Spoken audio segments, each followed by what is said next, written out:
Sir क्या नमाज, इबादत, रोज़ा, ठीक है, कोई नेक अमल, नेक काम और ये सब चीज़ें इंसान करे तो क्या परेशानी को भगा सकता है या फिर इसके साइंसी असरात क्या हैं वो भी बताइएगा। देखिए, ये जब हम सारा कुछ करें ना, तो हम अल्लाह को याद करें और उसकी तरफ हमारा कदम बढ़ता जा रहा है। तो ये जिस वक्त हम इस फेज़ में हैं, अल्लाह के फेज़ में, तो हम एक प्रोटेक्शन में हैं उस वक्त। और अगर हम इससे दूर हो रहे हैं तो फिर हमारी बाकी मामला जो है ना डिप्रेशन के फिर शुरू होंगे जी।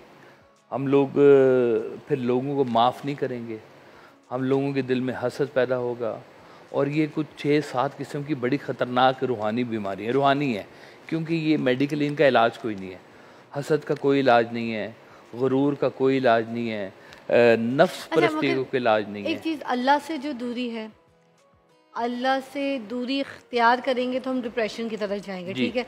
जो जो लोग हजरात दूसरे मज़ाहिब के हैं, जो मुसलमान नहीं हैं, या कुछ ऐसे लोग जो अल्लाह को मानते नहीं हैं मगर वो तो बड़ा खुश फिरे होते हैं, ठीक है, वो तो अल्लाह से हैं ही दूर, जी हाँ, उन पे डिप्रेशन नहीं आता?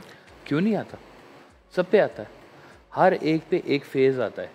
देखिए, हर कोई किसी न किसी फेथ के साथ जी रहा है। अगर कोई अल्लाह को नहीं मान रहा तो किसी और को मान रहा है।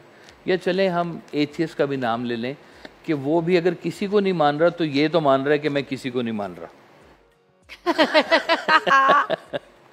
अच्छा, ये भी मानना मानने में, ये भी मानने में। अच्छा, तो मैं तो किसी को नहीं मानता। अच्छा, मैं ठीक, वो इस बात को मानता है कि मैं किसी को नहीं मानता। अच्छा, अब ये जो जितने भी लोग हैं, ये जब इस फेज से गुजरते हैं तो फेथ वहाँ पे आके ना उनकी जगह पे खड़ा हुआ होता है कि हमारा जो फेथ है वो हमें इस वक्त क्या कह रहा है। हम लोग अगर उस फेथ के ऊपर नहीं ना चल रहे हैं तो कहीं ना कहीं पे हमारी को ख़राबी पैदा हो रही है। तो यूँ समझ लें कि अल्लाह को ना माने, अल्लाह को मान लें। हम लोगों का फेथ ही है कि हम कहते हैं कि हमारा ये वाला पोर्शन जो है ये इबादत बन गया, और अगर हम इबादत से दूर हो रहे हैं तो कोई गलती हो रही है हमसे। तो उनके नज़दीक जो नहीं कर रहे होते, उनकी और तरह की इबादत होती हैं, उनकी खिदमत खल्क होती है, उनका गुड बिहेवियर, ये हमारे भी हैं, सारा कुछ है। खिदमत खल्क हमारा भी है। एक अच्छा इंसान बनना ही तो अल्लाह को मतलूब है। सर मैं क्योंकि ट्रैवल करती हूँ, मैंने बड़े गोरे देखे हैं, ऐसे गोरियाँ देखी हैं जिनके अंदर इंसानियत का दर्जा बहुत बुलंद है। बहुत बुलंद। आप भी पूरी दुनिया ट्रैवल करते हैं, आपकी बहनें भी बाहर हैं, आते जाते रहते हैं, आपने आपका एक्सपोजर है, आपको भी इस बात का इल्म होगा कि कभी कभी तो ऐसा महसूस होता है कि हमारे मुल्क में इंसानियत का मैंने इतना लेवल हाई नहीं देखा जितना मैं बाहर ममालिक में जाके देखती हूँ। ये बात ठीक है। तो सर वहाँ पर इसी वजह से आप कहते हैं कि डिप्रेशन कम है क्योंकि एटलीस्ट उनके अंदर खिदमत खल्क का जज्बा है, उनके अंदर एक इंसानियत का दर्जा बहुत है। वो तो कुत्ते तक की इतनी जो है ना कदर करते हैं, हमारे वहाँ तो इंसान की कदर नहीं, इंसान को कुत्ता बना दिया जाता है। उनके यहाँ ना बाकी और बड़े प्रॉब्लम है। उनके यहाँ चाचे फूफियाँ नहीं है।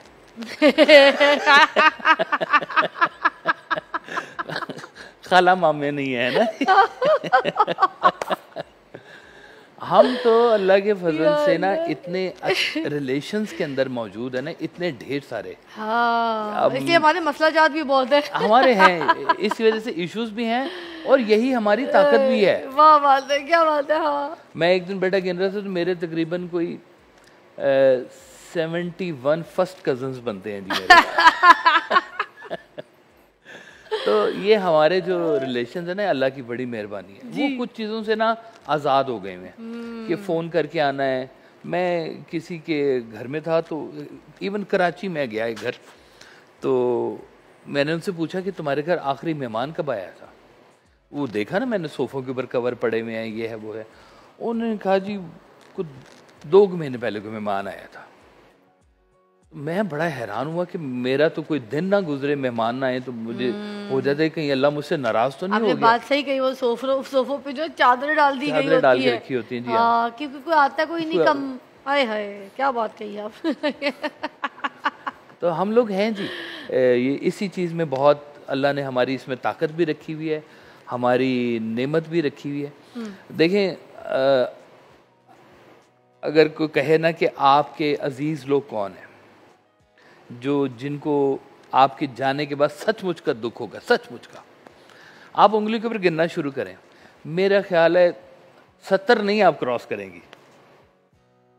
ये हैं लोग आपकी कुल कायनात जो आपको मैटर करते हैं।